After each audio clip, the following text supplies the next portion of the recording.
Petra taught him to hold his arms straight, to aim with the whole arm. Something most soldiers don't realize is that the farther away your target is, the longer you have to hold the beam within about a 2 centimeter circle. It's the difference between a tenth of a second and half a second, but in battle that's a long time. A lot of soldiers think they missed when they were right on target, but they moved away too fast.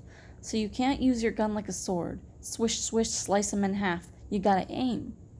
She used the ball cutter to bring the targets back, then launched them slowly, one by one. Ender fired at them. He missed every one. "Good," she said. "You don't have any bad habits." "I don't have any good ones either," he pointed out. "I'll give you those." They didn't accomplish much the first morning, mostly talk. How to think while you're aiming. You've got to hold your own motion and your enemy's motion in your mind at the same time. You've got to hold your arm straight out and aim with your body, so in case your arm is frozen, you can still shoot. Learn where your trigger actually fires and ridge the edge so you don't have to pull so far each time you fire. Relax your body, don't tense up, it makes you tremble. It was the only practice Ender got that day.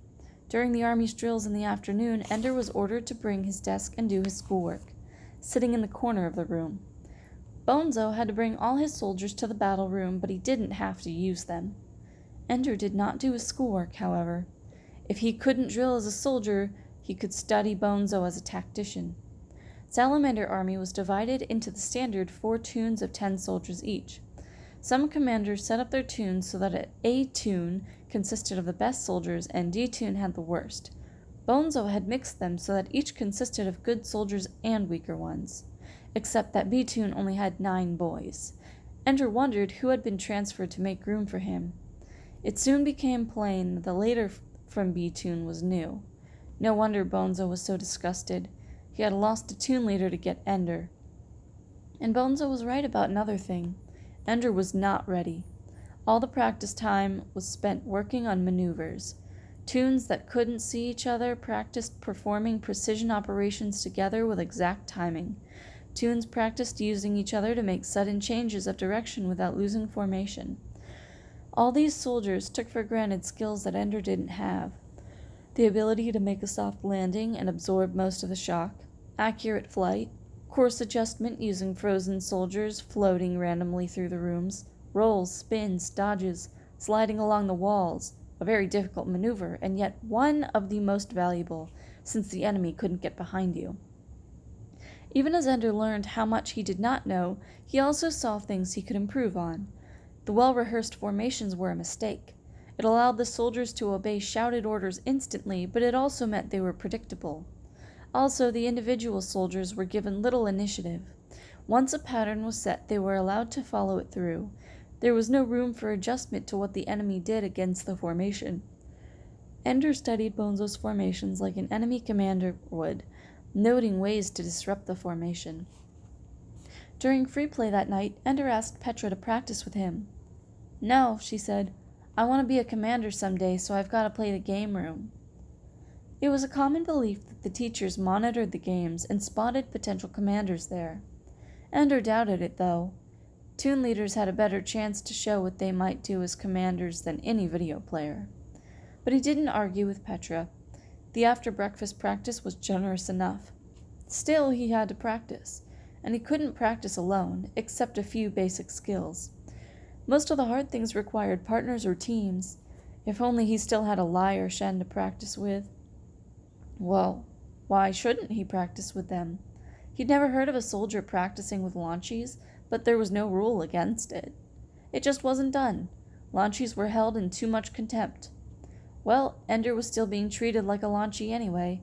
He needed someone to practice with, and in return he could help them learn some of the things he saw the older boys doing. "Hey, the great soldier returns," said Bernard. Ender stood in the doorway of his old barracks. He'd only been away for a day, but already it seemed like an alien place, and the others of his launchy group were strangers. Almost he turned around and left, but there was a Lai who had made their friendship sacred.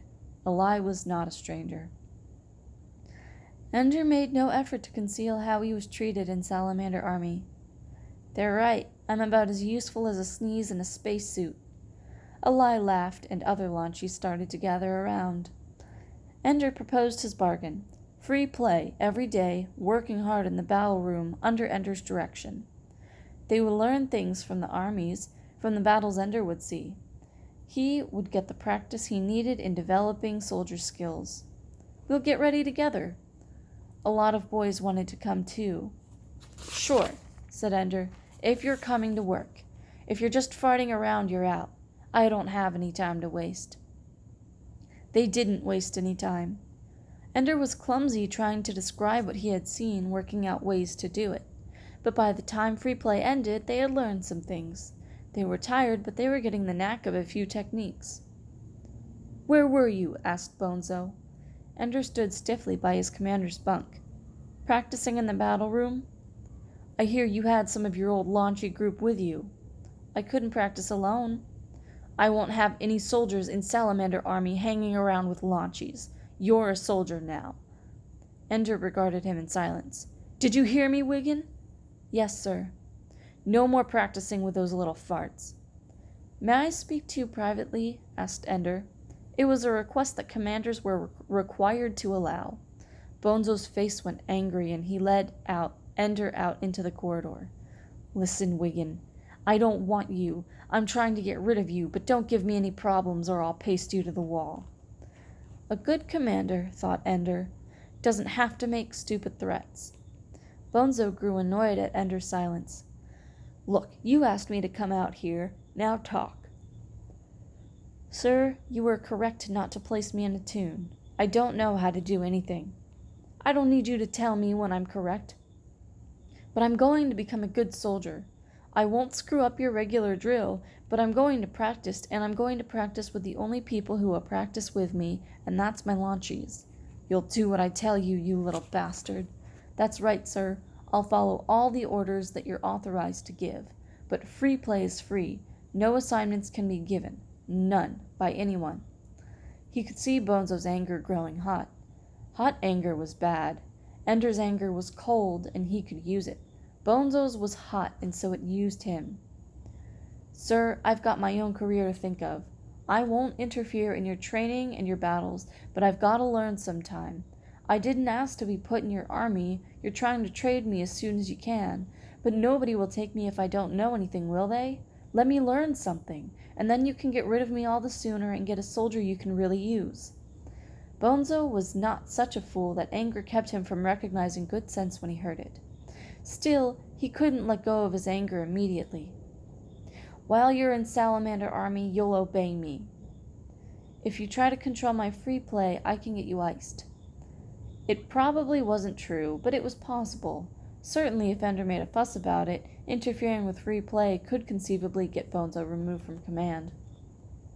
Also, there was the fact that the officers obviously saw something in Ender since they had promoted him. Maybe Ender did have influence enough with the teachers to ice somebody. Bastard, said Bonzo.